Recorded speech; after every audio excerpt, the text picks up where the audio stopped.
Samurai. No. The Meltwater Samurai. Oh, that was tapped by Teller Tails. The Meltwater was tapped by Teller Tails. Okay. The Kabuto Moth is also being tapped. Yeah, so they are bogged down in Kuroda versus Jonsson. So you're now looking at Frank Karsten on the right-hand portion of your screen and Terry So on the left.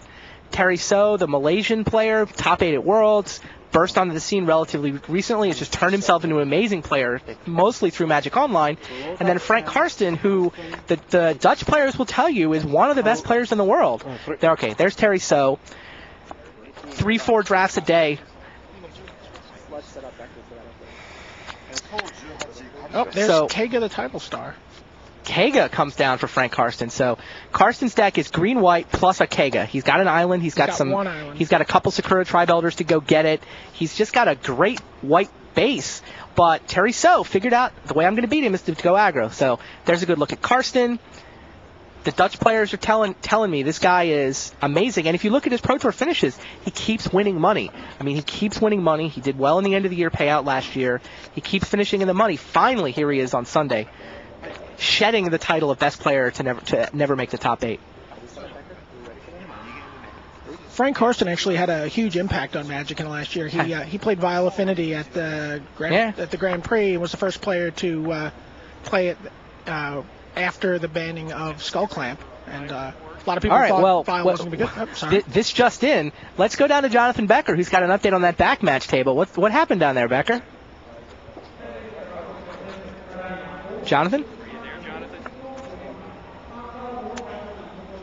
Oh, apparently his mic is not working right now. So we'll see if we can get that fixed. Meanwhile, Terry So still trying to play the beatdown game here. Plays his Wicked Akuba, fires up Kami the Fire's Roar. Kega can't block, and I'm not sure what the life totals are. We definitely need to get a read on the life totals in this game. What's the life totals? So's playing the beatdown game. That's how he can beat Karsten. Karsten's got great cards in his deck, like Kega, but if Terry can beat him down fast enough, he can maybe win. Seems like 14 life should be enough for Frank Karsten to stabilize here. He's got a dragon in play on his side now. Although the dragon's not going to be able to do much blocking with the Kami of Fire's Roar in play. Fair. Although he's got Dragon Blade Master. His cards are just better. That should lock up the board. And it's his turn, so he can potentially play, a Moth Kami or anything else here. His second or third dragon. Yeah, it's like he's got the flightless dragons. Elder Landworms. All right, so the update that we'll work on that mic problem, but the update is apparently Murray the Mauler actually pulled out that game. How is that possible? I don't know. I was trying to get the throw to Becker. It seems crazy, but the Mauler apparently did it. Mauler takes game 1. John, get some duct tape and fix your mic. We want to hear what happened there. Where's my bracket? Let me put the Mauler in here. Oh, there's a pretty good blocker. Kami of Old Stone and another Sakura Tribe Elder. All right, well, let's try this again. Hey, Becker, can you hear us yet? Okay, this is me. Hey, there we go. Can you hear me this time? Yeah, sure can. Okay, fantastic. I got to tell you, my money definitely wouldn't have been on the Mauler in that back match there, but he was down at 2, struggling to hang on at 2 life, facing down White Honda, a regenerating Suzuki, and a Moss Kami, with just a couple of tiny guys on the board. But he kept playing flyers. He played a Cutthroat that couldn't be blocked. Kami of Lunacy. Gibbery Kami, a powerful Sorotami Seer, and he just kept applying the pressure. And eventually, he just had enough flyers that Harkonnen's Honda just couldn't keep up with it anymore, and he scooped up at like 10 life. It's amazing. I have no idea how he managed to get enough pressure on the board without succumbing at 2 life to regenerating Suzuki. Did you say Murray was drawing 2 cards a turn with? Yeah, he had Blue Honda on the board, so I guess that's a testament to the power of the Honda. And card advantage is definitely better than life gain. So our overhead shot is actually right now. The shot you're seeing is back on table 1, so we're still bogged down in that game. But Terry So and Frank Karsten. There you go. There's Terry So versus Frank Karsten. So Kega started swinging. Yeah, Kega started swinging, and Hanabi Blast in the house. What will it be? Hanabi Blast. Oh, he got the Hanabi Blast. Not nearly as lucky this time. So Frank Karsten's got to feel better about that.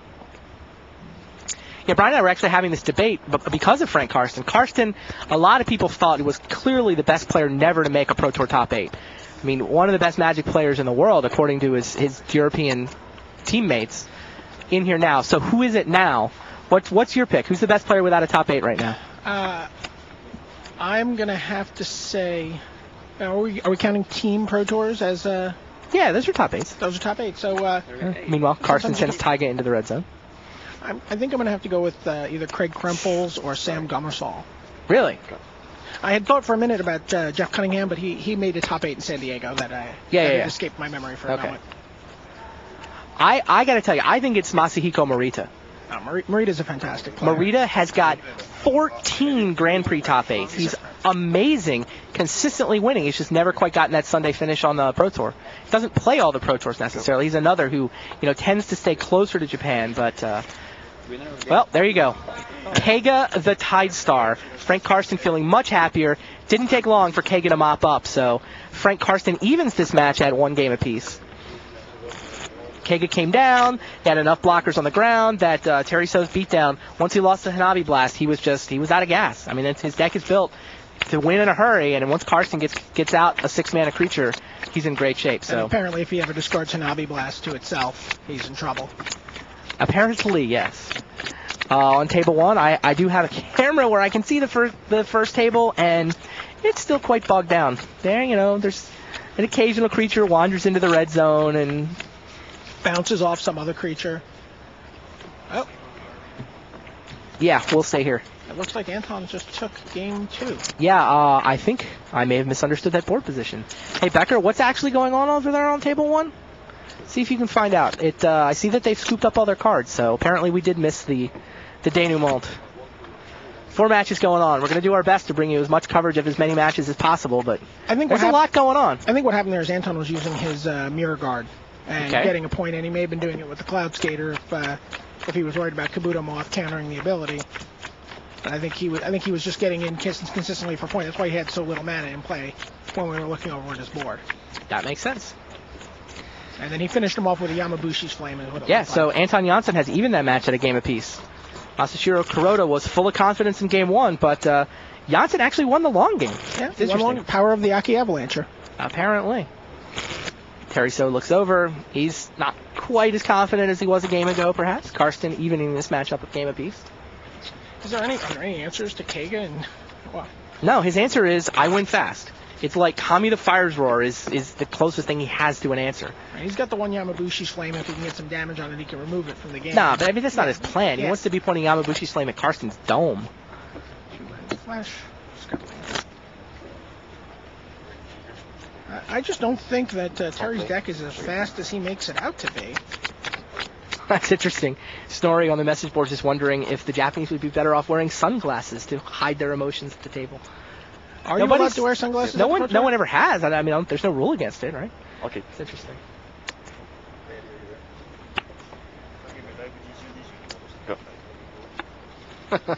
Snook Arcbounds can't walk away from his computer, even to go to the bathroom. Yeah. Go. Go. Izumi Ronin from Terry So. Oh, I understand what was going on in that table 1 now. So here we've got Terry So leads with Izumi Ronin. Izumi Ronin, and there's a Blade Master. This Trumped is not by the Blade Master. Probably not the fast start that Terry So was looking for. No 2-drop, and his 3-drop's been neutralized. So on table 1, the way Anton Jonsson was able to get damage through was he played a second Teller of Tales, then played one Teller of Tales, but he saved up a bunch of spirits and played them all in one turn, tapped down a bunch of guys, and then sent 8 creatures into the red zone. So it was basically save up a bunch of stuff, use Teller of Tales to knock all the blockers out of the way, and then one giant attack, managed to get Kuroda low enough that Jonsson could just finish him off with the Yamabushi's Flame. And Kuroda didn't have enough offense for him to get a significant crack back. No, I'm not sure he ever did find one of those bruisers. No, never did. So I'm looking at Terry's deck. I'm looking for, he's got a Wicked Akiba. Right. And he's got a Cruel Deceiver. Okay. And those are his 2-drops. So he doesn't actually have 2-drops? He's got an Aki Avalancher. Yeah. No, he doesn't actually have these. All right, well, I mean, he got Kami the Fire's Roar on turn 4, so maybe he can start getting through some damage. But Karsten's creatures are both pretty good, right? That's Feral Deceiver, Blade Master. He's probably content to trade either one of them. Well, to trade the Deceiver for the Ronin just to avoid taking damage. Well, he's also pretty content to get into a race, sending the Feral Deceiver back over, right? Yeah. Take 3, take Got 5. Options. I think he's just happy to be at 20 on turn 5.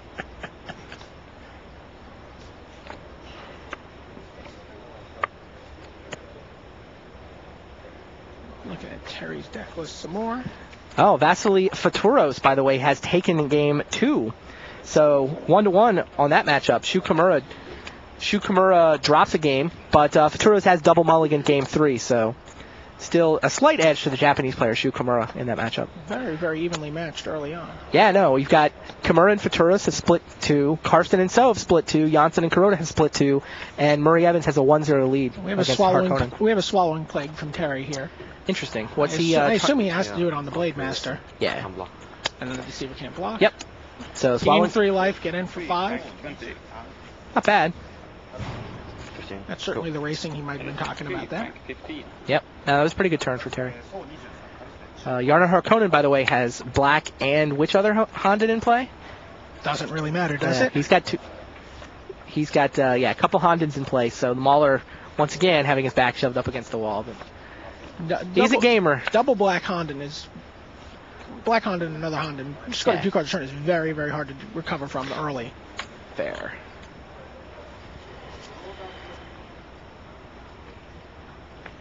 Just peeking on the Deceiver.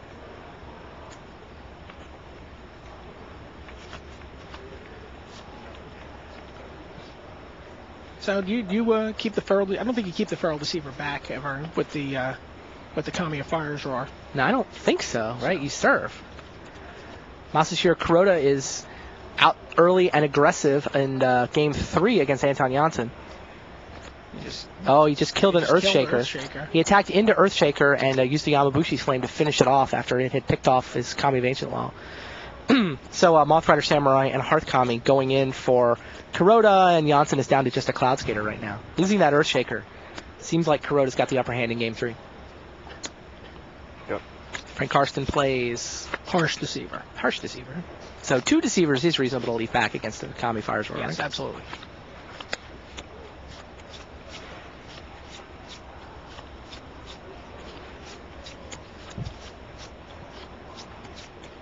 Terry is going to need... Cursed Ronin would actually be a pretty good card for Terry to play about now. Yeah?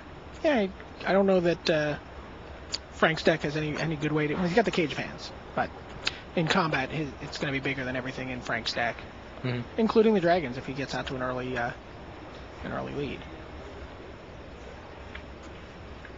Oh, wow. Jaxiel actually pointed out something interesting about the Anton Jansson's play. He left himself with no mountains in play in that game we were watching. Oh, that's excellent. I didn't even notice that. Like, even if Kuroda did have the Bruiser, Thanks, Jonsson that's a nice observation. He was using those Moonfolk to just pick up all his mountains. And no Mountain Walk shenanigans. John Becker's got to be very happy about that. John is the leading proponent of eating, returning, and destroying your own lands to deal with landwalkers. Our sideline reporter.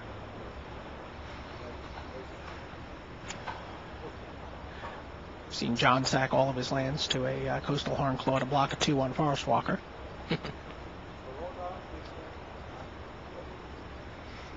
Jeffrey O'LaRue wants to know which Honden is ranked higher on the list, blue or red.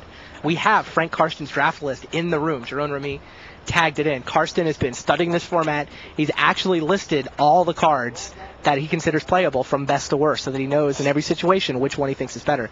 I mean, a lot of picks obviously depend on your deck and your curve, but, first pick, first pack, you can actually do this, right? You can say, what would I take first pick, first pack? The first Honden that appears on Frank's list is Honden of Seeing Winds. The blue one? Yes, the blue one. Fair enough. Which he's recently switched in pick order. Yeah? With Consuming Vortex. He just actually moved Consuming Vortex up. It looks pretty high and flipped them in his pick order. Okay. What's the next Honden? Is it red? The next Honden. Let me just double check and make sure I didn't miss the red Honden earlier. Can we set you up? Can we set up Becker?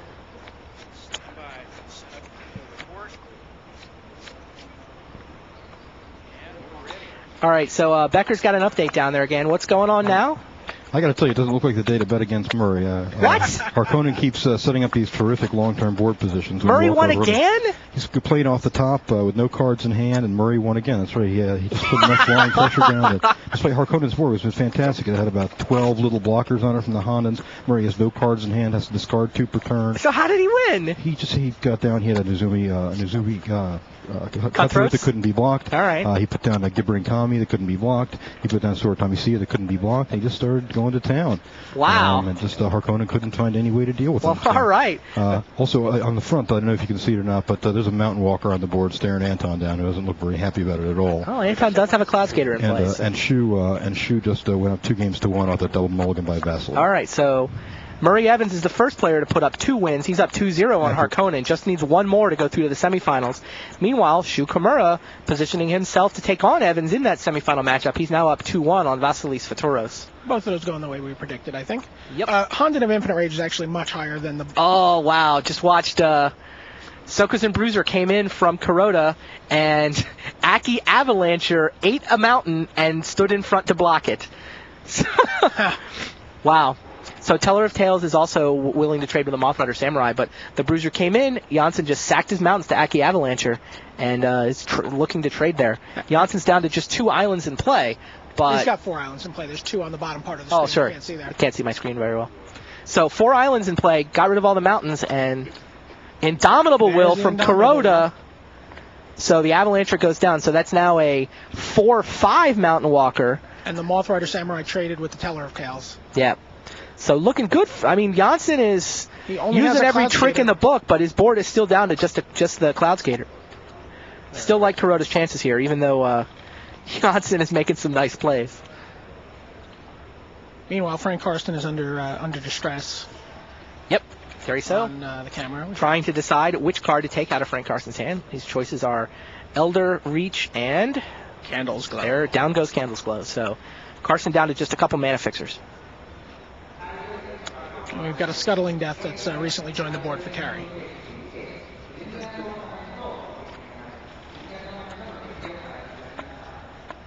So still on the aggressive here. Karsten's got his land, but he hasn't really found any of those dragons, flightless or otherwise. Yeah, he's got to feel good looking at that hand and not seeing anything with a 5 written in the power side of in the lower corner. That's one of the things I don't like about playing green is you find yourself in the middle of the game sometimes. You got 2 cards in your hand that you've just drawn in there. It's Sakura Tribelder or Kadama's Reach, and you really just want to draw cards that affects creature combat, affects the board, or develops. Absolutely.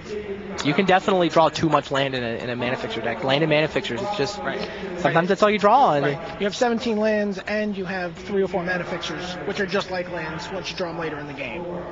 So.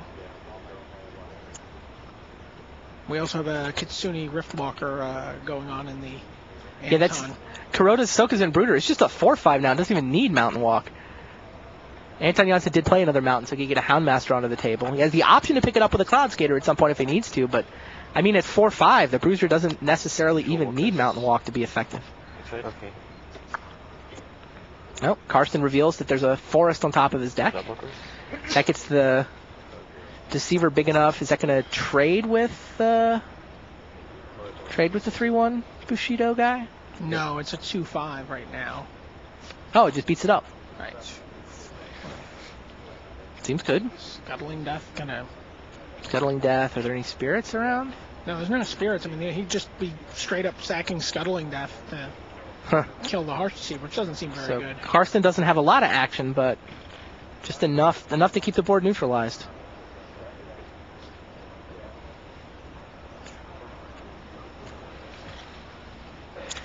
Geek for Greek, by the way, is defending your Sam Gummersall pick. Insane, consistent, constructed finishes. Give the man some love. Constructed finishes, but he's also one of the better limited players. Absolutely. He was top 20. He finished 20-something at this tournament. Gummersall is, a very good player. It might be Gummersall. I can definitely see the case for Gummersall as the best player without a top 8. My money still be on Marita, but Marita's fantastic. 14 Grand Prix top 8. But Marita hasn't proven himself against the rest of the world yet. He's stayed very close to home. He's played within a very limited pool of players. Fair, but you talk to the Japanese players who are the best players in Japan. They all put him in the top couple. That's true. Everybody puts Oiso first, and then it's like number 2, some people will, I mean, maybe you're not supposed to say Kuroda, even though it's Pro Tour number 4 here, but maybe it's Kuroda number 2, maybe it's Morita. Those are the names you hear most common. There goes my choice, by the way. Craig Krempel's wandering by the booth. Wow. I bet he wishes he had a headset on. Could hear the love. It's the last time I'll ever say anything nice about Craig Krempels. You think Krempels is better than Gummersall? I think so. I think Krempels has probably had a better year than Sam Gummersall. Yeah, but I mean, you look at Gummersall without that top 8, he still had like 39 pro points. He still made a bunch of money in the end of the year payout. He's very consistent. I mean, it could be it could be geocentric. I mean, I see Craig a lot more than I see Sam, so it could influence my argument. I know that if you're a pro and you're looking for someone to draft with, the pros look for Sam Gummersall. Yeah. And a lot of them look to be up against Craig Krempels.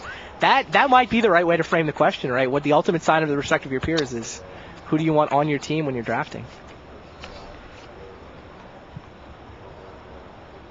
I'll take Anton Jonsson. Pretty big crowd watching this feature match here. It's an exciting scene. Oh, Terry So's got his Hanabi Blast again. Points at his Feral Deceiver. 3 cards in hand this time. Karsten, I think he just likes to roll a die. He doesn't want to try to play games. Doesn't want to try to read his opponent. I'll just randomize this. Oh, he's got to decide what. He's got to think about his Burg. Oh, but he could Burg Rafter, yeah. I mean, on table 1, the. Oh wow! So Kuroda sent in that bruiser. Jonsson picked up his mountain and blocked with a Houndmaster. Used Houndmaster plus Yamabushi's Flame to try to take down the bruiser. And Blessed Breath from Kuroda saved it. So that single 1-mana white spell took out a Yamabushi's Flame and a Ronin Houndmaster. That's a very good turn. Things looking very good for Masashiro Kuroda, trying to take a 2-1 lead there.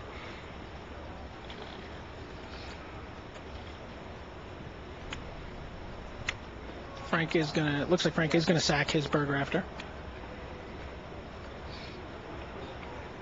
He's certainly thinking very hard about it.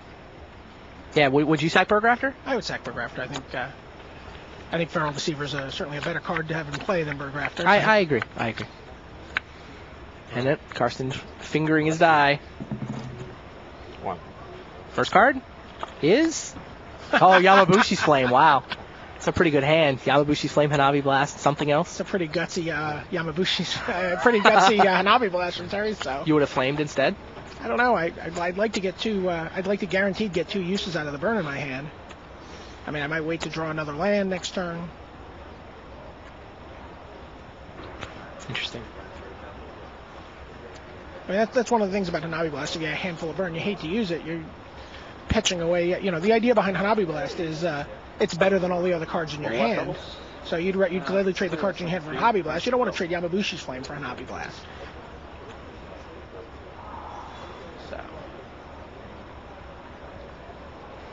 Now he can also kill the Harsh Deceiver here if he wants to. Oh no, we're already on to Frank's turn. Yeah, he was out of mana. No, he could have sacked Scuttling Death and killed the Harsh Deceiver if he wanted to. Right. Put him down to 2 Feral Deceivers. Yep.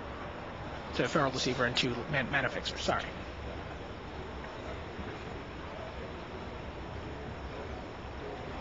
What's going on the message boards? Yeah, I'm looking.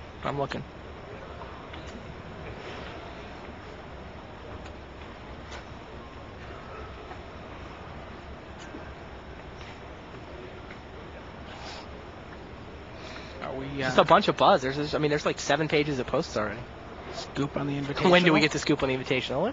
When there's a lull in the action. Yeah. Oh, table 1, Anton did finally manage to get rid of that bruiser. What did he do? Another Yamabushi's Flame? Oh, same trick.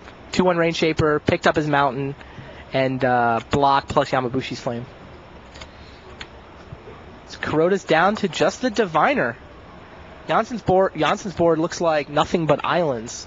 Kuroda down to just a Diviner, so it took a bunch of cards, but Anton Jonsson did finally deal with that Indomitable Willed Bruiser and a Mirror Guard from Anton Jonsson. A non-divinable Mirror Guard.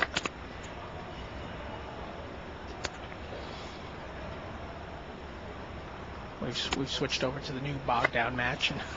I think we're bad luck. Rematch we go to slows down.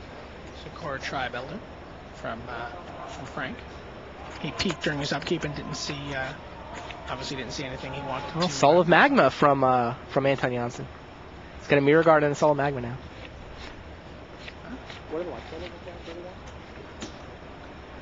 Oh, Kuroda, down comes Sokazen Bruiser number 2. Try to get a read on the life totals. Anton is at 3. 3 facing a Bruiser, so he's got 2 mountains in play. Feeling Soul of Magma is going to become unblockable this turn. Yeah, Soul of Magma may be about to become unblockable, even though it's going to get tapped by Diviner. Yeah, well, let's actually switch to that game. Watch the ending turns. Oh, there we go. Yeah, there you get a look at the board. So Anton Jonsson's board is on the right. He's down to 3. Kuroda, I don't think Kuroda's been taking much damage. He's probably got most of his life totals left. Jonsson's been struggling to gain control, and he actually sort of got back to neutrality, but Kuroda top decked a second Mountain Walker, and Kuroda's at 9, so. How many cards are left in Anton's deck? That doesn't look like very many from here. Yeah, he Cloud Skatered his way through almost all of them, didn't he? The Earthshaker's already been removed from the game. I was just wondering if Earthshaker would be an answer for him. Oh, there's Anton Jonsson. He's got River Kaijin. That triggers the Soul of Magma, so that kills the Diviner, which, of course, taps the Soul of Magma on the way out.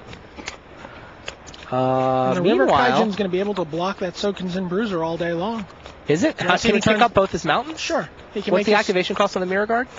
It's just 2? It's just 2 in return of land. Oh, yeah. So Kuroda looking over. He's like, what do I have to do to beat this guy? Bruiser. This would certainly support your argument, Randy, if Anton can pull this match out. Yeah. Yeah, Kuroda falls to 6 from the Mirror Guard. He sees it.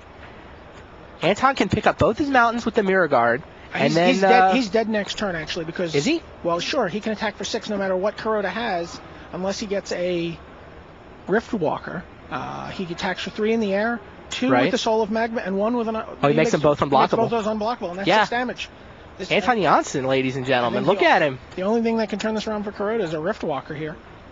And even then, it's not very much of an answer. I mean, Kuroda might have a removal spell in his hand, right? Sure. He doesn't have very much in the way of removal, and I believe he's already used it.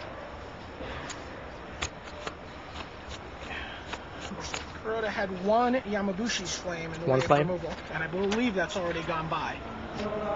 Yeah, it's in the bin.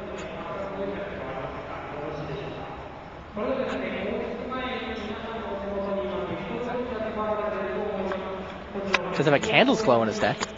Candle's Glow would be excellent. All right, so Bruiser threatens to attack. Jonsson, of course, rather than die, picks up both his mountains and puts River Kaijin in front of it. Now Jonsson's got 6 power worth of creatures threatening to come across. He can make them all unblockable. Doesn't even need to make them unblockable if Kuroda doesn't have a creature. Yeah. He might have the Indomitable Will, though. Oh, that'd be cute. 6 mana, 4? Is that Takano? General Takano. So basically he's hoping that... And he's got 2 white mana, so he could Candle's Glow. Anton will play around a trick. He will take the conservative play. Right. He doesn't need to... He doesn't need to go for it. He doesn't need to go all in here at all. No. He can just send the flyer over. Right. Jonsson could make everybody unblockable, but then he would lose the Candle's Glow on the counterattack. So probably he sends in the flyer. Chips away, drops Kuroda to 3, and plans to win next turn. But then he starts losing guys to the Samurai. What does Takano do exactly? Takano's just big. He's got I think he's Bushido too. And then he gives other guys with Bushido get an additional +1/+1 for each Bushido they have. Okay. I think. I never play with him, so I don't really know what he does. I like my Samurais to cost 2 and 3. Got it. You like Bushido too, you're fine with though, right? I love Bushido. I understand too. you to be a big fan of the Battle Mad Ronin. I am a fan of the Battle. Murray Evans and I did bond on the Battle Mad Ronin this weekend. Although we had a bitter disagreement about Lava Spike. Yeah? Well, he doesn't like Lava Spike. Somehow he's trying to play Battle Mad Ronin Control. he thinks Lava Spike is for the Battle Mad Ronin beatdown decks, which seems to perplex me. He doesn't like Unearthly Blizzard. He doesn't like any of the sort of janky cards that make the red-white or even blue-red janky decks work. I haven't seen him play Devouring Rage all weekend. He's had it in his side. So Battle Mad Ronin Control. Battle Mad Ronin Control. Hey, the man is 2-0. He kept a hand, Battle Mad Ronin, Psychic Puppetry, and 5 lands against Mark Zaginer and won. He said, how could I lose? All right, Jonsson plays a mountain and then declares his attack. He sends over the Mirror Guard and the Soul of Magma, picks up the mountain to make the Soul of Magma unblockable. So 5 damage. Take 5. Kuroda 1. And Kuroda says, take 5, I'm at 1. Go. Teller of Tails comes down.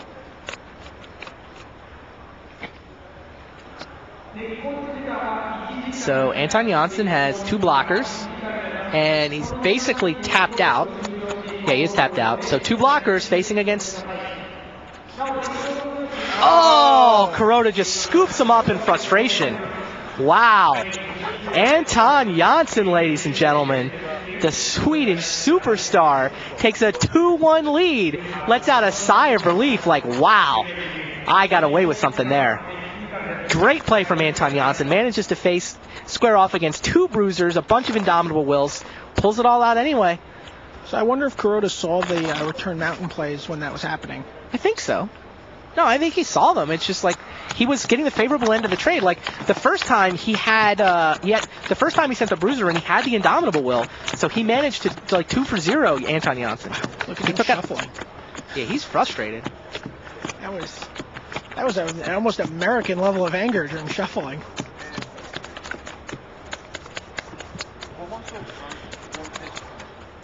Oh, turns out that Murray Evans is not unbeatable. Harkonnen pulled one out with a nice Suzuki snake curve.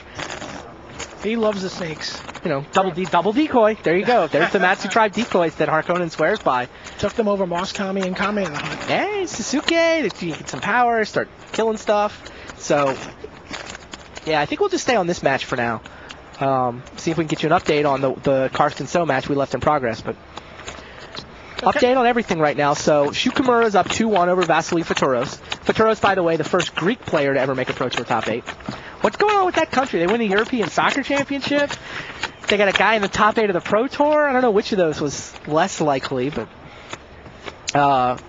so Faturos down 2-1 though. So maybe they used up their karma with the football on the football pitch.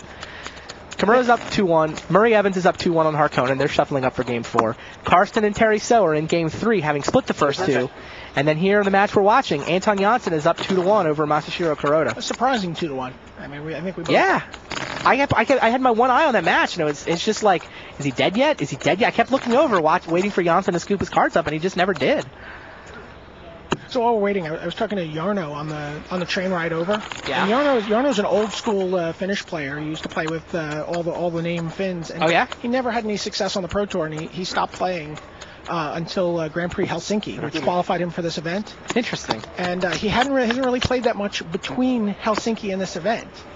He really wanted to come to Japan to see his friends. Oh, that's cool. He has a lot of friends who live here outside of Magic, and he just thought it was a great trip. And he credits his relaxed attitude with his success, the success on the Pro Tour that eluded him when he was very aggressively pursuing that success. Interesting. Yeah. Cool. So we're off in Game 4 here. Kuroda goes land Diviner. Nope. And no 2-drop. It's a good time. I mean, getting the chance to travel the world just to play a card game. I've had a great time. I've been in Japan for a week. Yeah. Yeah, we got here Tuesday night. We had the best sushi I've had in my life. Oh, the sushi place by our hotel. Oh my goodness. You guys, they have the Jamie Wakefield of sushi at this place. So they have regular sushi. Right. They have fatty tuna. They have regular tuna, fatty tuna. Right. And then the fattiest tuna. That's what it says on the menu. Fattiest tuna, and it is so delicious. If you can imagine a piece of tuna that is like a Snickers bar mouthfeel. It's wonderful. I'm hoping we can go there tonight. That sounds good to me. We got to nudge Renee about the staff dinner. Oh, that's not bad. If she's listening. It's called Kappa. Masashiro Kuroda follows up with a Riftwalker. Jonsson has a Cloud Skater in play. And he probably has an Indomitable Will in hand because he attacked the Riftwalker right into Cloud Skater. Yep. And he did. There we go. We've now got a 3-3 Riftwalker. Wow. So Jonsson seems to be stumbling for land a little bit, potentially. There's land 3. Yeah, he just ripped land number 3 off the top of his deck, so he gets to play. But meanwhile, he lost a hiccuped return, and his effort to trade Cloud Skater for Riftwalker failed. I have upkeep effects. And Jonsson goes for Yamabushi's Flame during Kuroda's upkeep. Now, why would he wait for upkeep?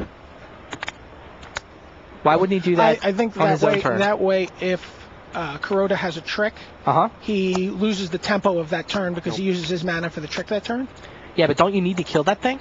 He's basically saying he'd rather have Kuroda waste his mana saving the Riftwalker. He had the mana for the trick no matter what. His tricks are either going to be Candle's Glow, Blessed Breath. So he had enough mana. He just wants to keep. Yeah, he had 2 mana untapped. He just wants to keep him off his mana curve. That makes sense. He wants to keep him maybe off 1 turn off from a Mountain Walker. But he didn't have the trick, and the Riftwalker's removed from the game. We get a Sorotami Rainshaper on Anton's side of the table now, and Moth Rider Samurai from Kuroda. This game's moving along pretty quickly. Samurai just came in. Another person saying, "What's the scoop on the Invitational?" When there's a lull, what do you want from me? There's too much action going on in the quarterfinals. We'll talk more about it later. I can tease you though that it's pretty cool. Pretty cool. It's pretty cool. Well, Right. that's you know. Yeah, you know cool. what's up. I'm glad you think it's cool. The forum dwellers out there that it's pretty cool. Yeah. Apparently, we need to have these Pro Tours in Japan more often. Everybody's awake. It's like the middle of Saturday afternoon, Saturday evening back in the States. And it's just like, I'm having trouble keeping up with all the message board People posts. have one Moto window open, one forum window open. Exactly. What are you guys drafting out there while you're watching this? It's a good question. And we also got a Brutal Deceiver added to the board. So it's you do the play-by-play. right now. It's Moth Rider. I'm 2 pages behind. You do the play-by-play. Right now it's Moth Rider Samurai versus Sorotami Rainshaper and Brutal Deceiver. The Kitsune Diviner's locking down the Deceiver, so it's really just 2 Power Flyer versus 2 Power Flyer. It's pretty evenly matched, and here comes Soul of Magma. All right, so let's throw it down to John Becker. Did you say we had our first match end? We do have our first match is over here. Vasily and Shu just finished. Shu pulled it out 3-1 against Vasily, who encountered an unfortunate double mulligan a game ago, and this game thought he might squeak it out with a Dance of Shadows, but Shu had been sitting on a Consuming Vortex for about 6 turns and managed to just barely pull himself out of lethal damage and Elf Strike back for the win. So our first match goes to Shu. All right, congratulations to Shu Kimura, 3-1 through the semis. How was the splice action of Shu's deck? It looked reasonably good. He has 3 colors, and sometimes that's a little bit clunky, but he has a lot of mana fixing in his deck, and he was working Pier and Ray and Kanama's Might pretty well throughout the match. So he was able to hit his Rays pretty consistently. Yeah, there was only one game where he was sitting there with Ray in hand for a long time with no mountain on the board, but he found it about turn 7 or 8, and then he just needed to find it eventually. It wasn't a question of pressure. Fair enough. Alrighty. So the first Greek effort to win. First Greek in the top 8 falls in the quarterfinals, and Japan will have at least one player to cheer for in the semis. Shu Kimura, with his double Glacial Ray deck, is through to the semis. He'll take on the winner of Murray Evans and Jarno Harkonnen. Meanwhile, so Soul of Magma came down for... Okay. There's an Eye of Nowhere. That's also, I think, sided in. No, it was main deck. He knew about all the Indomitable Wills. He watched Kuroda draft Indomitable Will after Indomitable Will. He's like, all right, I'm playing Eye of Nowhere main deck. Right? What? It is main deck. Yeah. So the Diviner dies to Soul of Magma, and what did he bounce with the Eye?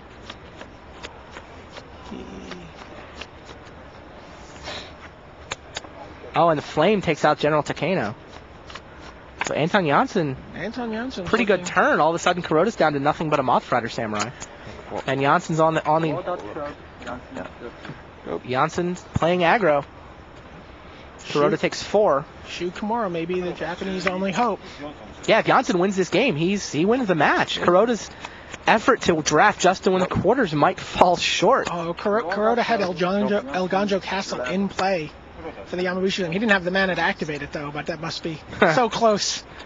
Wow. He has 2 legends in his deck for the castle. He has Brother Yamazaki and the General Takano. 2 cards against you. Apparently, Rednick63 says it's going to be Kuroda and Murray to win the Pro Tour. We've got it all wrong. I don't know. I think Murray's going to have a hard time with double Glacial Ray, double Kadama's Might. Although if he does get his long-forgotten Gohei down pretty early, it could be a pretty difficult time for the Glacial Rays to deal with 1-2-3 Zubaras and 3-3 Wicked Akabas. Yeah, we'll see. I mean, the Mauler's not through his quarterfinal match yet. Oh, there's Teller of Tails. One image. Soul of Magma deals 1 to the Moth Rider Samurai. And smash. Soul of Magma, Rain Shaper, and the Brutal Deceiver all head into the red zone. Anton looks reasonably confident. Yeah, he does. He's playing very aggressively this game. He feels like he's got tempo on his side. He's built up, maneuvered the game into a situation where he's got the tempo. He's dealing a little more damage. Right, he's also putting it to a point where even if Kuroda draws something like his Mountain Walker, he's going to he doesn't have time. He's going to have to block with it. Yeah, Jonsson said this was an aggressive red-blue deck. This is the way it's supposed to play. Yeah, he was scrambling with his blue-red decks throughout the Swiss, peering through depths to find answers and sifting through sand and, eventually finding the answers. But he was sweating it out the whole way. Another good question from the forums. Forget about who's the best player not to top 8 at PT. Who would you rather have on your draft team, Herzog or Anton Jonsson? I'm going to take Anton. Yeah. Is there anybody you'd take over Anton as a partner? I would take John Finkel with 3 weeks of practice. All right. That's a fair answer. Again, perhaps geocentric, but... I'll Finkel with 3 weeks of practice. I'm not sure there's anybody I'd take over. When you can have Kai, we can see how it works out. Can I have Anton?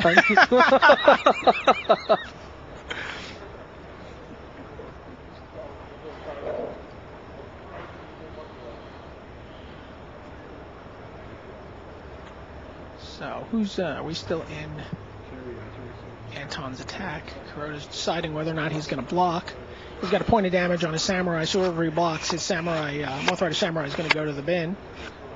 And he's going to take 4 no matter what happens here. He's at 12, so he's going to drop to 8 this turn. He could drop to 6 if he doesn't block anything.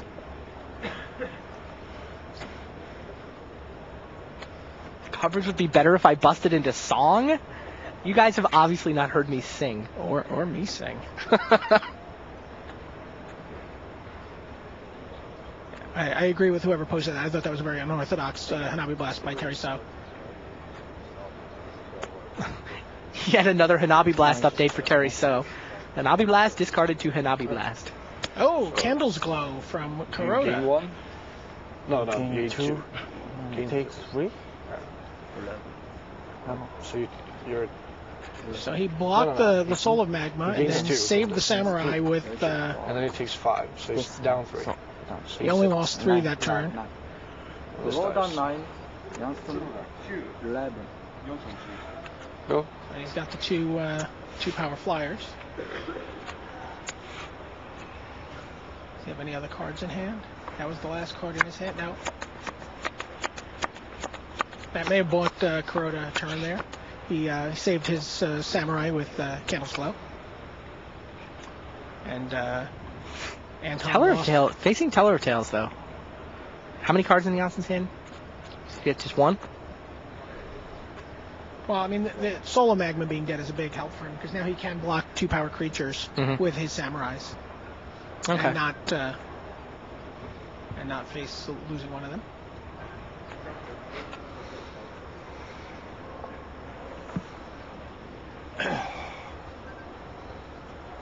Both players are definitely aware of the enormous implications of this Absolutely. match. People really slow down when they get in the top 8 scenario. It's true.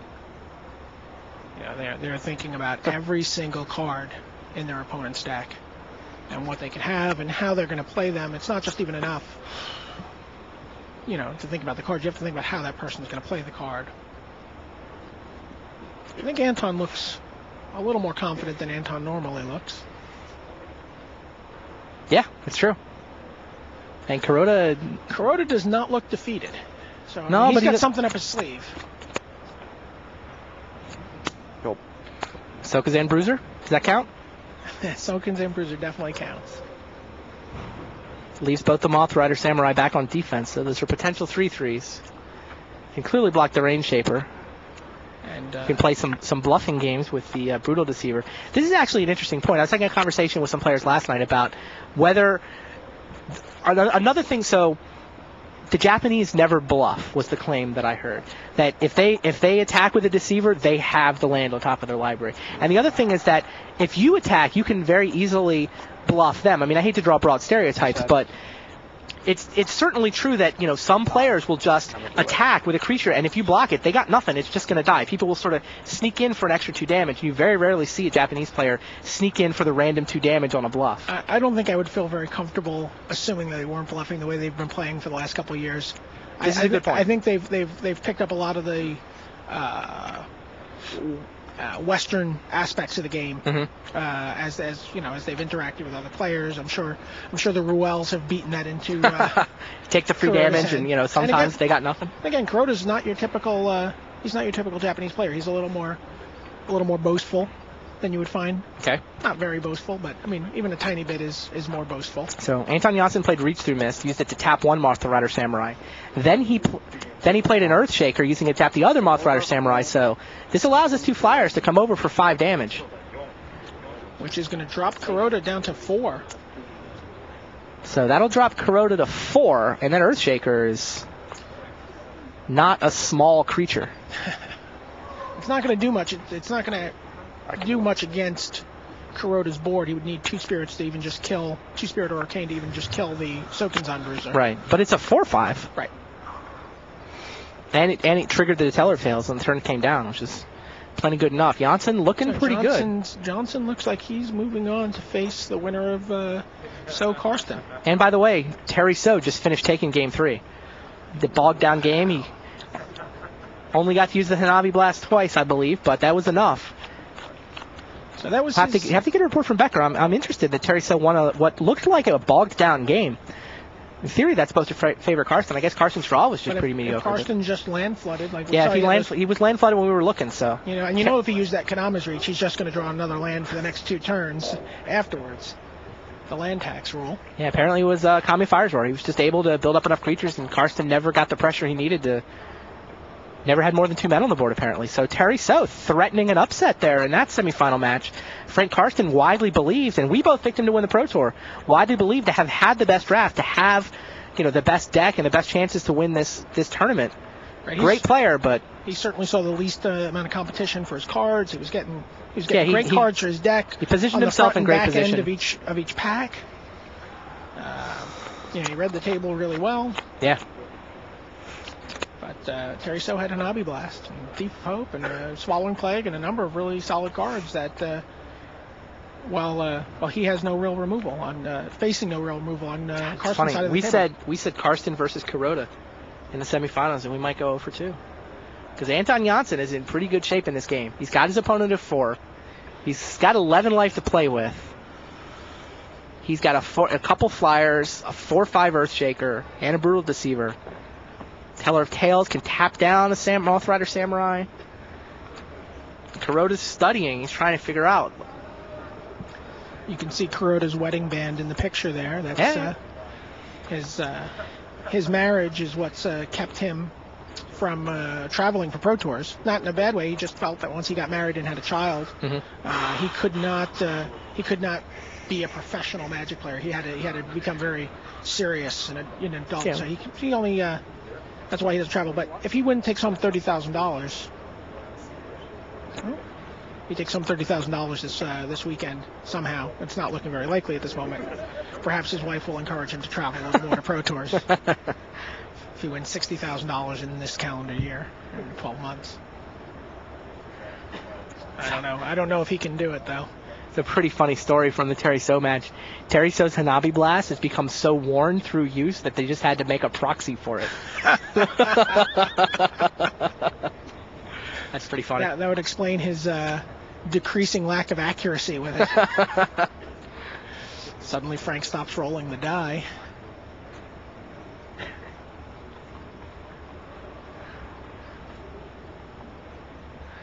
Hanabi. Yeah, bring it in here. Scott Larrabee has brought us the Warren Hanabi Blast. He's shoving it up at the window. It does look a little white around the edges. It looks like 4th edition. That thing's been destroyed. Yeah, it looks like a lot of blasting. I've seen better looking Moxes this weekend. Yep. Pretty funny. All right, Kuroda just made a play. He dropped. Is that a Hearth Kami? And it's a Hearth Kami. Not very. Dropped a Hearth Kami and said go. He's playing defense, leaving as many blockers as he can. Yeah, the Hearth Kami with Earthshaker on the board. I guess the Brutal Deceiver would go down. Anton Jonsson peaks. He just sent that. This was the advice. This was what the players were telling me last night. I had dinner with some of the Dutch players, and Sam Gummerson, some of those guys, and they said you just peek and attack. And Kuroda's just going to go to 2. That no one ever blocks. You just peek and attack. No one ever blocks. That was the claim. He would have to block here. He's at 4. Yeah, it's probably true. Earlier in the game, I guess, is when the bluff works more effectively. You have to call here. So. Although it'd be pretty impressive for Anton to know that he wouldn't block it. He's sending in. He's sending in the Earthshaker. No, he's not sending in the Earthshaker. He thought about it. It was a tentative step into the red zone. Do people do that just to see if their opponent will telegraph their blocks? I think a lot of people pick up and like bluff and pretend to attack, but then take it back. Pretend to attack, take it back. Yeah, there definitely players do that. I'm fishing for a reaction from the opponent. I have one player that I play with regularly who does that, and I'm definitely going to be getting a Plataforma green-red disc, which they use at the Chiaroscuro meat places. And I'm just going to hand it to him, and when he flips it over to red, that's when he's done declaring all his attackers. And nice. I think if somebody brings by some meat to shave onto your plate, that's okay, right? All the better. All the better. So just the Earthshaker heads into the red zone. Just by mentioning Plataforma, we've made Mike Flores' mouth water at home. Damage? And it looks like Bruiser and Hearth Kami lined up in front of it, so a trade. Earthshaker trades for the Mountain Walker and the 2-1 Hearth Kami. That seems fantastic for Jonsson. What else? I mean, doesn't seem like the end of the world for Kuroda. What was it going to do? Anton wins next turn? Potentially. But again, Candles Glow. I think we've already gotten past Candles Glow. Riftwalker comes down. That can shut down the Deceiver. So Jonsson doesn't have the win on board. No, he no longer has it, although I guess if he could tap a flyer. Peeked for the Deceiver. Not sure how relevant First Strike will be when it's obviously going to get blocked by a Riftwalker. Well, I mean, the Avalanche is threatening 3. Soraz likes your tuna with a Snickers bar mouthfeel. That's the only way I can describe it. It's fattiest tuna. It's definitely the Jamie Wakefield of sushi. So good. Oh my God, there it is. Another teller of tales from Anton Jonsson. And he wins. Anton Jonsson, ladies and gentlemen, through to the semifinals. The second teller of tales elicits a sigh and a handshake from Masahiro Kuroda. What an upset. I mean, it's never an upset when Anton wins. Anton is a threat to win any game under any circumstance, but I really did think this was going to go to Kuroda when I looked at the two decks laid out on the table. Look how disappointed he is. Well, this certainly supports your argument that you can't just draft for your quarters. No, I don't think so. Do you feel that he would have a better matchup if he had drafted simply a better deck? I mean, you never know, right? Like, those bruisers were not the end of the world. They had Anton had so many ways to pick up his mountains, it wasn't the end of the world. I mean, it's the one game where the bruiser would have been trouble, but Kuroda, I don't know. I mean, I thought it was going to help him win the quarters. I mean, I think that strategy in general does help you win the quarters, but it's not like people have a lot of practice drafting to just win one match, right? You're guessing about how those things work. I think you're just trying to maximize your winnings. Like I said, I mean, you want one. Let's listen. I lose if I So, wow. 2 quarterfinals done. Anton Jonsson, 3-1 over Masahiro Kuroda. Jonsson moves to the semis. Meanwhile, we're moving over. There's 2 more left to go. Frank Karsten and Terry So are just about to start their game number 4. So leads 2-1 over Frank Karsten. Karsten, one of the great players in Magic, finally getting his breakout performance, finally getting the chance to play on Sunday in front of the cameras. He's got, 5 Grand Prix top 8s, a bunch of Pro Tour money finishes, a reserved seat on the gravy train. He's been living the Pro Tour lifestyle for a couple of years now, so. Actually, there's a great feature in the Tournament Center on MagicTheGathering.com if players want to just check and see how many top 8s their favorite Pro Tour players have. If you scroll down on the Tournament Center, there's actually a little link you can click that's Grand Prix top 8s, Pro Tour top 8s, and it's sortable by event and sortable by individual. Alex Schwartzman still sits on top of the Grand Prix top 8 list. Is he still first? 21 Grand Prix top 8s. The next closest is Kai with 14. And Marita, right? And Marita has 12. Oh, Marita has 12. I believe Marita has 12 when I looked this morning. He had more than that. Kabutomov. So threatening. All right. Kabutomov is going to... Well, Kabutomov's not necessarily that good. Yeah, I mean, Terry, that's a pretty nice curve from Terry So. Yeah. Turn 1 Avalancher, turn 2 Cruel Deceiver, so... No works. The 1 drop, the 2 drop. Karsten starts with a turn 3 Kabutomov. Of course, he's not going to risk it in combat this turn. Right. And even later, he's not going to risk it against Cruel Deceiver because... The Cruel Deceiver will, even if it doesn't kill it, will... And the curve keeps coming. Wow, that's a really nice... He's got a... Turn 3 Brutal Deceiver from Terry So. It's a great game to go 1, 2, 3. Just needs one more win to send himself through to the semis. There's the island for Frank. Go. If he gets the 6, he has the mana to play a Kega. Yep, he's got his blue mana. Search out these deck lists.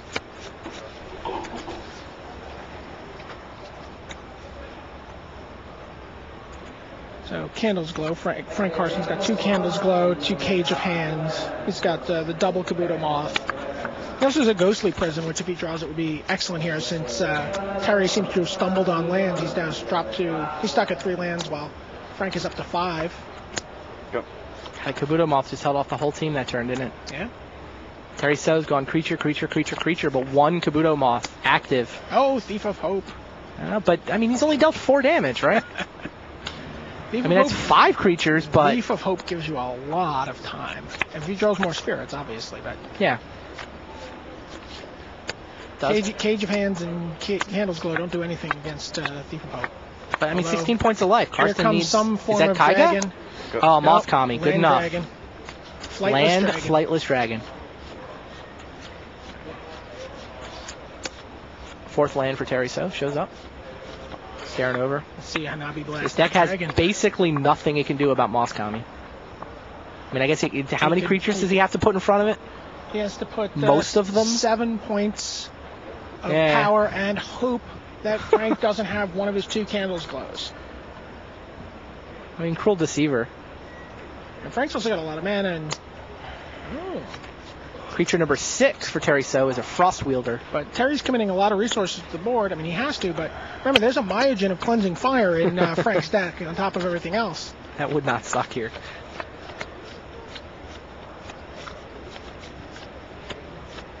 Masses want to learn how to shuffle like Masashiro Kuroda. Oh, I've been trying to... the Japanese shuffle. Many Japanese players shuffle that way. It's impossible to do. It's so difficult. I've tried for a long time, and I just end up spilling cards everywhere. Or I do it very slowly. I think we Americans are just not cool enough for that shuffle. We're certainly not as cool as Kuroda. Raging Asians is wondering where's Michael J. He's home with his wife and baby. Yes, he is. So Michael J. Flores will be doing the commentary in Pro Tour Atlanta, though, so that should be fun. I gladly step aside from Michael J. Michael J. is the best. He's good times. The coverage you guys did at the last Pro Tour was just fantastic. I thought it was... well, thank you.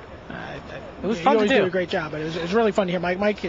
Mike is someone who definitely needs to be on a stage. If he's not doing stand-up comedy, he should be...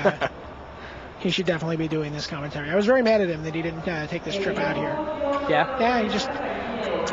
Mike can be very stubborn about stuff. You know, like spending time with his wife and his baby. It's just stubborn. It's just silly. I guess your wife doesn't listen to these? No. Mine might be. I'm home just about every day. I mean, all I do is write right now. So okay. She sees more than enough of me. Yeah, this is the longest I've been away from my 4-month-old. So my wife and Kira, maybe they're watching.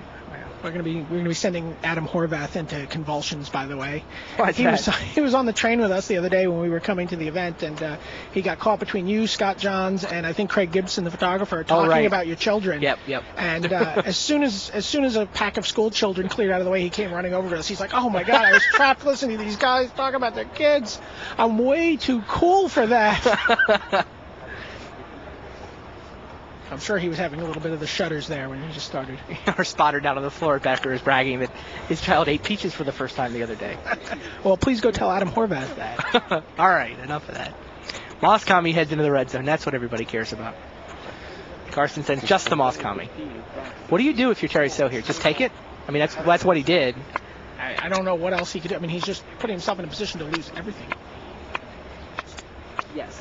Becker, those guys get a break before Yep. Oh. Bergrafter. So you gotta put another guy or two in for the next turn. I mean, the Moskami is a pretty fast clock here. The Moskami, he could ride the Moskami all the way here. What does Terry have? Can't chump block because he's just going to trample over these 1 and 2 toughness guys.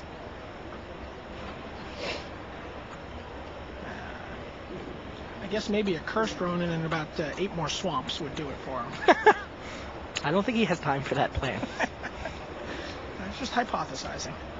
Karsten's... He's got Ren Flesh. He does not have a Ren Spirit. How is Karsten's demeanor at the table? He looks a little concerned to me. I mean, he's not scared or anything, but... He's got to be a little bit scared of the bum rush. I don't think he was expecting to lose 2 games in this match. Much less... No, he was very, very confident when we talked to him before this. Oh, he did have the candles glow. We mentioned that. He's under distress right now. Oh, got it. Yeah. Terry So plays the distress. Karsten uses his candles glow. All right. And that was the last card in his hand, presumably. Down comes creature number 7. It's Hearth Kami, which triggers the Thief of Hope. So he's got a Pinger and he's got a Thief of Hope. I guess he's just got to draw Spirits and Arcane to just minimize the damage. How can that possibly outrace Moskami? It's the only possible thing you maybe get in for an Alpha Strike at on the last turn. I mean, I don't see how he can win, but although I guess Cruel Deceiver, he can leave mana and Cruel Deceiver up. Yeah, Cruel Deceivers is... So I guess Cruel Deceiver is his answer. That makes sense.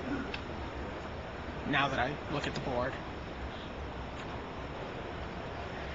Looks like some of the people in the internet are having trouble with the card viewer.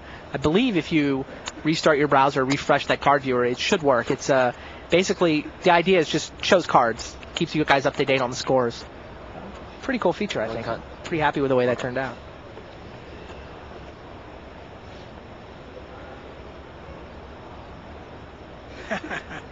I'd take Jeff Cunningham in a money draft too. Yeah, the Quadler says Jeff Cunningham and Daniel. I don't know about Zink's. I don't know about Zink either. Team draft skills. I haven't seen him. Well, Sebastian Zink maybe.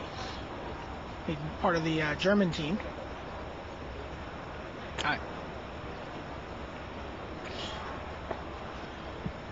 We're getting a lot of traffic on the forums. I think you're right about doing this in Japan. No blocks. This is more than the last 2 or 3 Pro Tours combined. It's cool games too. Kami of Old Stone came down for Frank. 11, Frank 14. So 11 to 14 in favor of Frank is the score right now. 11 to 15. It's 11 to 14. He shot him at the end of the turn. I guess he really has to leave some mana up for that Cruel Deceiver if he wants to shut down the Moskami. 11, 14.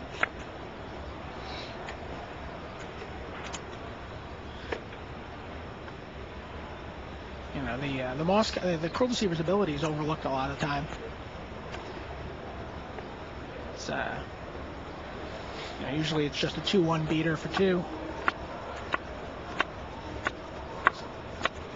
Speaking of 2-1 beaters for 2, we can find out anything about Bob Maher's invitational card. It's good. Is it good? I've seen it in action. It's very good. Would you play it? I would play it in a black deck. Yes. I would play it in a boat. I would play it. I don't know the rest of that one. Yeah. So it's Terry's turn. Terry's trying to figure out what he wants to do, whether he wants to continue to commit cards to the board, or whether he wants to sit back on Cruel Deceiver and either, bluff the Moss Kami to stay back, or he's peeking with the Cruel Deceiver. All right. Frank Karsten's nodding. You can't see that on camera, but I guess he was expecting that was going to become a factor in the game. Sure. Candle's glow would have been huge there if he could have managed to hold on to that. Another land from Terry. Many of the message boards are asking about Brian Kibler, my longtime color commentary partner. Did not make it to this Pro Tour. We're sort of trying to establish professional commentators is our sort of mission going forward. It's been kind of weird with the players. You never know who's going to make the top 8. You never know if the color commentator. It's always been sort of annoying to scramble around trying to find somebody to do commentary on site. So you never know who you'll end up with. Yeah, I mean, look at this one. I think Flores is the future of commentary. Sign him up, get him to come into the events. I think that's fantastic. Yeah, no, I'm excited about it too. I think that's the right thing to do. Certainly never have to worry about him qualifying. Only for teams. All right. 2 cards? Occasionally. 2 cards. John Becker, myself, and Mike almost played in a PTQ for Atlanta this season together. Just to scare Greg Collins to death. Wipe out the entire coverage team with one team qualification. I'm still convinced when I played in Pro Tour Boston a couple of years ago, Thomas Pinnell, then the editor of the sideboard, sabotaged my card pool to get me out of there by round 3.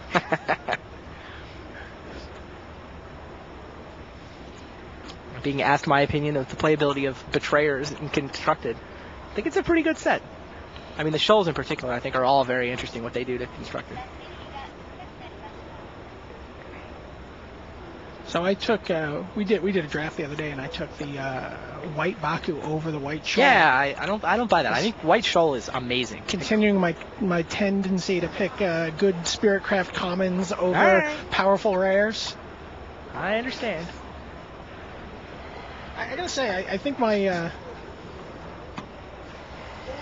Glacial Ray position has been borne out there. I've seen a lot more matches won by Glacial Ray this weekend than I've seen by Dragons. Yeah, you're on record saying you take Glacial Ray over all Dragons, right? Yes. There's only a handful of rares I'll take over Glacial Ray in a draft, especially in an 8-person draft where I'm trying to win the table. Sure. I think the card's fantastic. If the Dampened Thought deck is dominant, I mean... How much better is it when it's Glacial Ray instead of Dampened Thought being abused with the splice mechanic? Although I did see Quentin Martin playing the Dampened Thought deck at one point on day 1, and he could have done 68 cards in one turn, so it's pretty amazing. The score is 11-14 now in favor of Karsten, but it looks like Mark Zagner wants to pass us a note. He's got a note for Randy there. I don't know what it is. It could be anything. Birthday boy Mark Zagner. He's can't tell you what the note says. But so the Moss Kami's been held back by the Cruel Deceiver now, like we thought. Now that Terry has some free mana every turn, Frank doesn't feel as confident sending his Moss Kami into that. I think if he can get rid of the Cruel Deceiver, probably with a Cage of Hands, eliminate it from the board, then he will start attacking again with Moss Kami. Or if So taps out. What's up with the Waller match?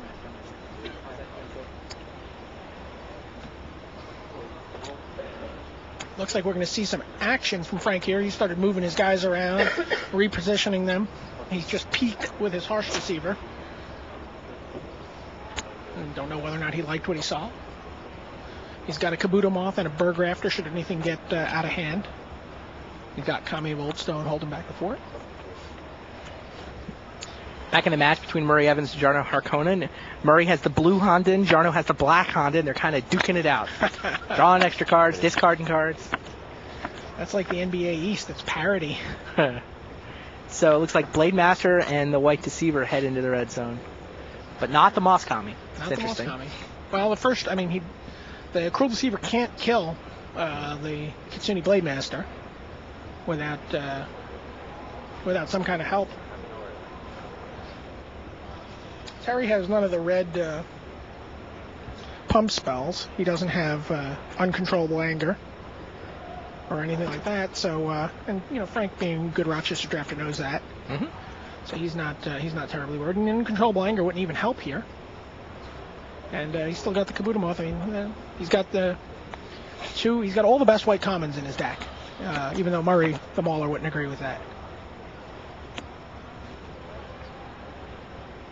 So now it's Terry's turn to think for a while. Frank took a long time to decide on his attackers. And now that they're in the red zone, Terry has to think about whether or not he wants to put anyone in the way of Harsh Deceiver or the Blade Master, which I don't think he's going to do here. Although I guess he could first strike his... he has a land on top, he can first strike his Brutal Deceiver. That's still not going to do anything. You still got the Moth and the Burger. This is just a bad situation for Terry now. And he just has to put a ton of guys in the way to kill anything. Yep. So the Invitational this year is it's gonna be at E3 again. It's gonna be on Magic Online again, similar to last year. But the big change is that we're only 3 spots are locked down. The other 13 will all be determined by votes. So which are the 3 spots that are locked down? So Player of the Year is in. That's Gabriel Nassif. World Champion is in. That's Julian Naughton. Defending Champion is in. So Bob Maher. Those 3 guys are in. The other 13 will be determined over the course of the next couple of months on MagicTheGathering.com. It's going to be very exciting. It is. The readers are going to vote on that? Yeah. Oh, this just in.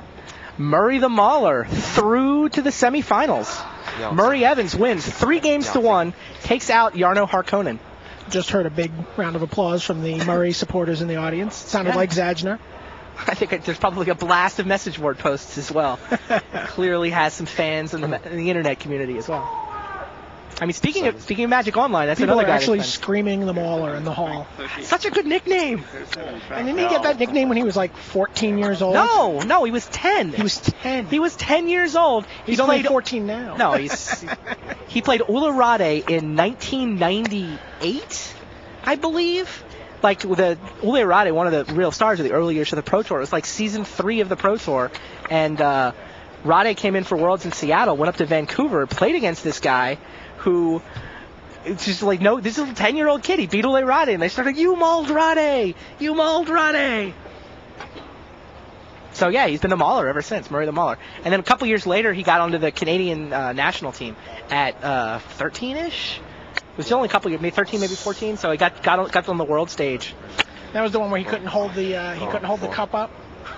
He couldn't hold up his trophy. It's funny. He was too small. 11 right. to 8. Swallowing Plague here from Terry So. I'm not sure what we're targeting.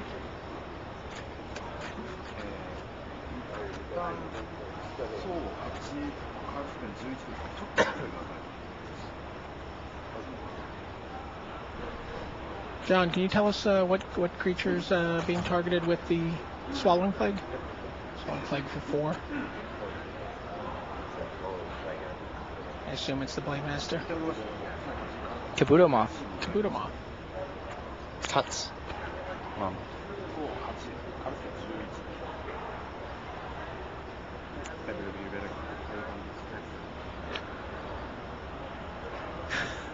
Hey, Efro.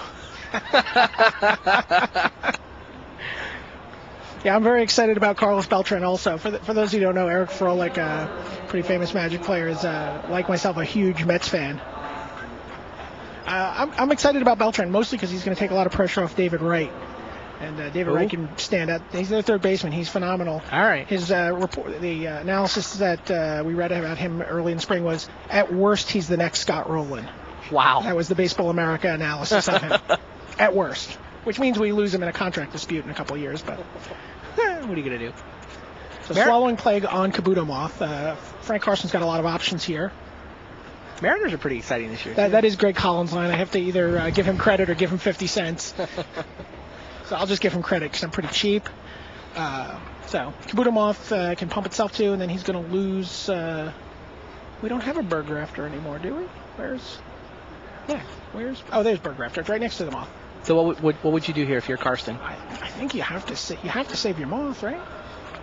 Makes sense to me. I mean, the moth is considered is top pick, although he can let the moth go and then get it back with Bird Grafter later at a time where it's more relevant to the board. The Bird Grafter does simply exchange places with the Kabuto moth. I think that's what Karsten's debating. I think the differences between the plays are probably going to be pretty subtle. He doesn't have forever either. I mean, between Thief of Hope and Frost Wielder. Does Terry So have Devouring Greed? Terry So. You'd think it was Rochester, and I'd know these things. But yeah, does not have Devouring Greed. Right. It's really hard to keep track of who had the black cards in that draft. Yeah, that's fair.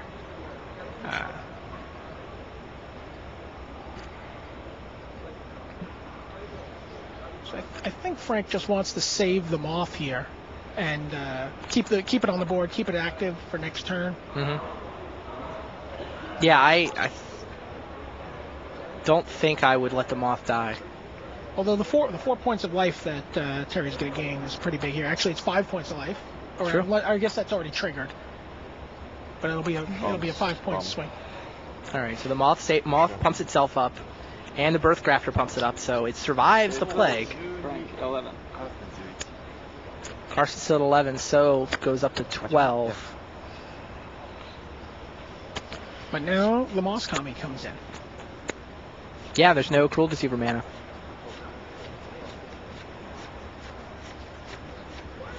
So this is the last match. Who's it going to be? Frank Karsten or Terry So?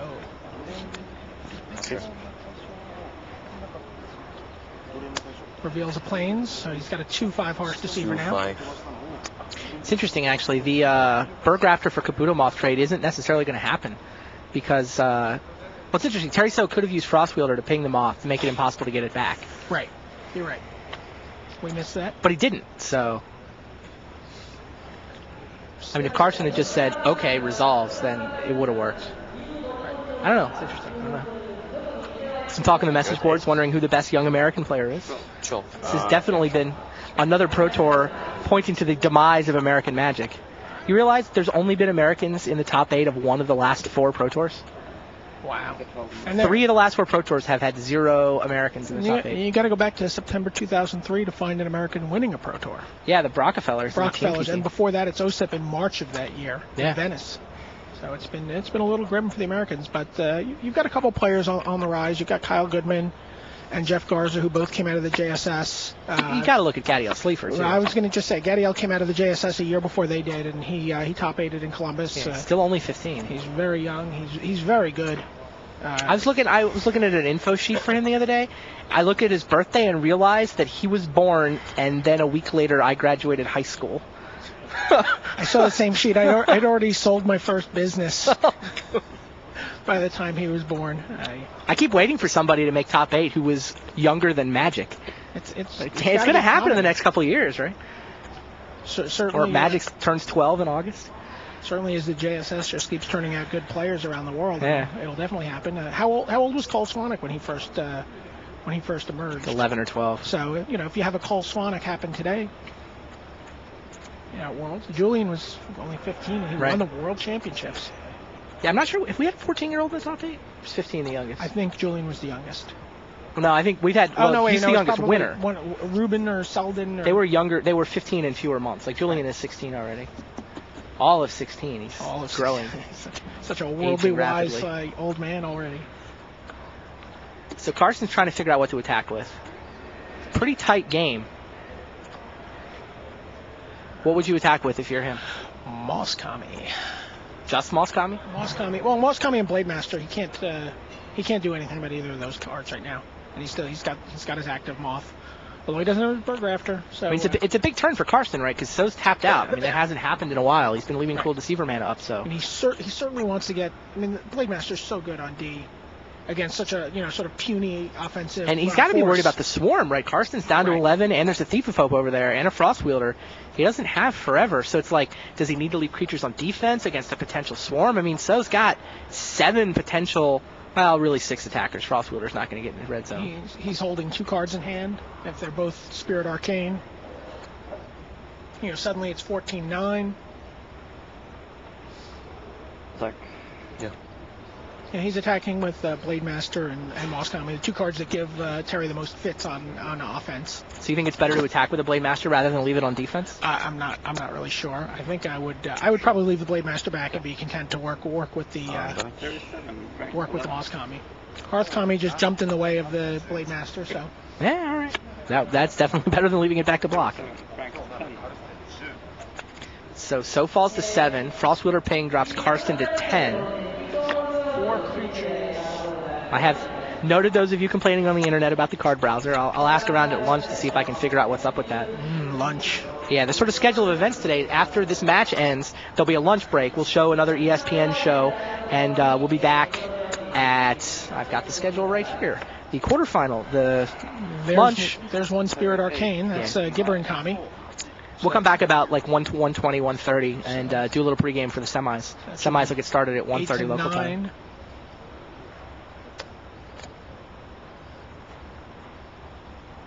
And mana to do a blind flip on the Kroll Deceiver. Oh, the blind flip. I love the blind flip. Oh, actually, it's not a blind flip. I'm sorry. He has 5 mana tap, so he must have looked. Oh, he peeked. He's already peeked. Oh, Harkonnen actually used a blind flip. He could have gotten back into Game 4 against Murray the Mauler, but blind flipped, missed. We beat you in a draft the other day with a blind flip. It's true. Take Feral Deceiver down to 2, or scoop up my cards.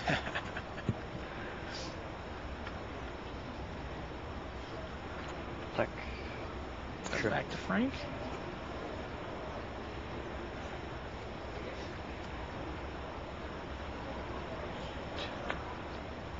So my technical guys are telling me about the card blocker. They think the problem is probably a pop-up blocker. Pop-up blockers on your browsers will prevent you from being able to see the push tool. So I don't know if you've looked into that, but it's worth looking into that. Frank's trying to find the right mix of attackers here. Scores 8-9. Game's actually a lot tighter than I think we thought it was going to be. Gibbering Kami gets to block and bring back a Spirit, which will also trigger the Thief of Hope. That was a pretty good draw for Terry So. So Blade Master, Deceiver, and Moskami into the red zone. What do you think of those choices? I think he's making Terry. He's got to wear down Terry's forces and get some damage in. He's certainly going to get 4 damage in with the Moskami no matter what, which is dropping Terry to 4. So pretty much he's got to block both the other guys. He's got to block at least one more, and he's risking going to 2. So I think Terry's going to block both guys here and hope for something good on top. Actually, he's going to go to he could go to 1 here because we still have an active buff. Yeah, well, while Terry So thinks, I've been asked to rate the shoals. I think Black Shoal is probably the best one. I think, talking about constructed, so in block constructed, standard constructed, even extended, I think Black Shoal is number 1. I think White Shoal is number 2. I think those are 2 of the superstar cards in the set. I would say I think the green one is the weakest one. I think the red one is exciting, but I'm not sure that it actually makes the cut. I think that you can kill somebody on the first turn, and maybe we missed something, and that's actually good enough. We'll find. Only time will tell how good it actually is. But I have the blue one, number 3, and I think the blue one is playable and constructed in certain situations. There have been a lot of players talking about the blue shoal. It's certainly no force of will, but it's so powerful to be able to just counter something for no mana. That especially in a format like extended, where I actually read Kai Bude said this on the internet that in a format like extended, all the spells cost almost the same thing, so you'll always have the right card to pitch, and it is a pseudo force of will. It's close enough in some circumstances that makes the cut in some constructed decks. A number of pros were mentioning that week, but I guess they read Kai. Probably. That's the first place I saw that particular argument. I definitely played it in the FFL, so in certain situations I played it in standard. I didn't think it was great. How about in block constructed, where people are tending to play a lot of the same casting cost cards, you have a more limited pool of cards? Is it better in that? I don't think I think the more limited pool of cards in block constructed means you wind up playing, a bigger curve. Okay. So I think it actually hurts the card in block just because it's not going to match up well. But I don't know. The overall power level necessary to make the cut is lower. I mean, you get to play deeper cards, so And I don't know which of those and factors extended, wins. it's another Daze or Force Spike almost, where it gives you a way to counter Ether Vial on turn 1 and cards like that, or Duress or Cabal Therapy. Right. Yeah, it's fine. I mean, I think it's an interesting card in all those formats. It's just, it'll play out differently. Yep, no blocks. Wow. So Terry So has decided put the Gibbering Kami in front of the Blade Master. He's going to take the Deceiver hit. So he's currently planning to take 6 down to 8. And a flip plus Moth, and he dies? Is that right? That is correct. So Karsten peaked, right? Yes, he did. Does he win the game if 9 life. Oh, here comes the reveal. 8. Terry just realized that he's at 8 life and not 9 life. Oh, geez. There's the land. Kabuto Moth is fatal, right? Oh, this is horrible. Did Terry So just miss this? He missed it. He Did just he do said, the math I'm wrong? at 9, right? Oh, boy. Karsten's trying to figure out if it's an elaborate bluff. Does Terry have instance for... He's got a black and a red. What can he do for a black and a red? I'm looking through his list, and he has a Soulless Revival. He can Soulless Revival. That would trigger the Thief of Hope. He winds up at 1. To 9. That's actually... wow. Is Terry So that good? Would he look confused over his life total to try to bait Karsten into tapping the Kabuto Moth? And all of a sudden, Soulless Revival gives him the 1 last point of life? First eye damage on stack. Right, and then he gets Gibbering Kami back, and... All right. So Gibbering Kami dies to the first strike damage. He gets Hearth Kami back in hand. Karsten is still thinking about that Kabuto Moth. If Terry So has Soulless Revival, he can trigger the Thief of Hope at instant speed. Frank is definitely thinking about this. What do you think? I mean, we haven't seen his hand. Is he bluffing? You know what? It's the only possible card Terry could have here. I do not believe Terry So would be wrong about his life total. I just don't buy it. If he said, "Oh, I'm at 9," that means to me he's got the Soulless Revival. That's my logic. I don't think he would be wrong. And the only reason he would say that, if you believe that he does know his life total, then the fact that he's trying to look like he doesn't know it means he clearly has Soulless Revival. Terry plays extensively on Magic Online, and I find people who take the Magic Online to pro route Right. tend to be very precise players and don't make a lot of mistakes. Although they're maybe not used to keeping track of their life total themselves. That's a very good Game does argument. that for you. Well, theoretically, you have a judge doing that for you, but you have to ask. Right.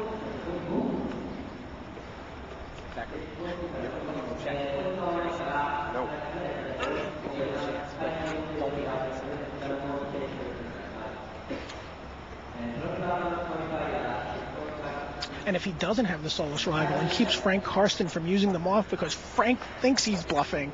Wow, now Terry might be that good. You're right. That's the second most likely scenario. There's no way he's wrong about his life total. Really risky, so is it a though. bluff or a double bluff? That's the question. I think it has to be the bluff. The double bluff is you just lose if he just bites on the double bluff. Right. Yeah, the danger of the double bluff is that he puts you on just being an idiot. Although I guess he does technically have a game to give.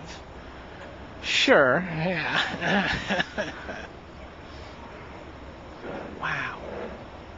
Karsten does not know what to do. He's agonizing. Does he lose if this doesn't work? Does he need the Moth on defense to survive a counterattack? He's got 4 blockers. Damage. Damage? No. All right, Karsten's going to go for it. Is that the game? Terry's reaching for his mana. So it's 5, this 3. Then I might have Damage. Yeah. Yes. There He does it have is. the Soulless Revival. So Triggers the Thief of Hope. Drops Karsten to 8. He'll be at 1 when the dust clears from this attack phase. and then he has 2 spirits in hand, which is going to drop 2 spirits. Drops to Karsten 6. Right. Can he get? And then he's going to drop him to 5 with Frostwheeler Hanger. drops him to 5. I think Terry So wins this match on the bluff. So Karsten has 3 blockers. He has 3 blockers, yes. He has to play his guys before the attack step here. Yeah, Thief of Hope doesn't want Thief of Hope to die during combat, that's for sure. I'm sure Frank would happily stomp on the Thief of Hope here. So Shu Kimura will be taking on Murray Evans in one semifinal after lunch. The other one will be Anton Jonsson against the winner of this match. Hearth Kami is going to drop him to 6. There's Hearth Kami. Drops Karsten to 6. Hakuba, 5. Does he have land? He still has a Gibbering Kami in hand. Frostwheeler puts Karsten at 4. 4. Frank has to have a trick here. Frank has to have 1, 2, 3, Frank 4, can still have candles. 5 creatures go into the red zone. Karsten can only block 3 of them. He could still have candles glow here. So, yeah. Block. Looks if he blocks, he would take 4 damage here. There's no way for him to. As long as he's got to let you to sack a land. There's no way he of can course. avoid taking 4. So Karsten has to have a trick. He's not scooping though. He can do this math. He must have the trick. Candles glow. Terry So shoves his creatures into the red zone, threatening lethal damage. He had the trick last time. Karsten went for the throat, and So had the trick. So returns the favor, going for the throat himself. Does Karsten also have the trick he needs? He has 1 candles glow in his bin already. And 2 in his deck? There's 2 in his deck. I'm at 4? Yeah. Uh-oh. I'm at 4 and a nod, and now he's going to not block the Avalancher and hope that So forget it. Yeah, sack a land. There it is! Terry So, ladies and gentlemen. Wow, what a game! Terry So with the clutch Soulless Revival, counterattacks for the win, 3-1. Frank Karsten loses, much to everyone's surprise, and it'll be Terry So taking on Anton Jonsson in the semifinals. I gotta say, that bluff really shows people something about Terry So. Wow. Well, those semifinals are going to take place after lunch. We'll put on some ESPN shows. I haven't heard which ones they are, but I know we've got a couple queued up. We will be back in 1 hour. Basically, in an hour, we'll be back with coverage of the semifinals, and it'll be Shu Kimura versus Vasilis Faturos. It'll be versus Murray Evans. It'll be Terry So versus Anton Jonsson. So, we will see you guys in an hour. We're going to lunch. I'm Randy Bueller. I can't wait to see this. Been here with Brian David Marshall. We'll see you then.